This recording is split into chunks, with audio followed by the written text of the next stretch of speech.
Van Persie y Robin acá for die lista di jugadores na pagana e bala di oro. Solamente 3 nombres queda cuta: Lionel Messi, Frank Ribéry y Cristiano Ronaldo lo competí para el bala di oro. Así la FIFA ha divulgado awe mainta. Dia 10 de januari lo anuncia Kende, el ganador de 2013 di bala di oro. Il campionato di basketball continua in vacanza di Aruba Juniors.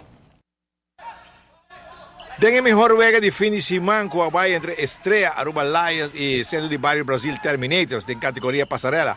El partido empatado 50-50, faltando 10 segundos para el partido finalizar. Centro de Barrio Brasil Terminators está en 2 free shots y está logrando convertir de 2 para tomar ventaja de 51-50. Estrella Purba de 4 segundos en la final para anotar el básquet de una victoria, pero no está logra. Centro de Barrio Brasil está ganando 51-50, donde con top scorer ha resultado Terrell Antoine con 25 puntos y para Estrella Jairon Sicilia con 13 puntos. De juega de Junior, Aruba Junior Sparks está derrotando RCA 99-33. Top scorer para Aruba Junior, Rafik Carmodín con 28 puntos y Juan Hernández con 22 puntos. Para RCA, Juan Magalona con 14 puntos. De otro juega de pasarela, Centro de Barrio Brasil Terminators está derrotando Aruba Junior Pirates 69-32. Top scorer Orlando Madenborough con 21 puntos y para Aruba Junior Sebastián Borja con 8 puntos.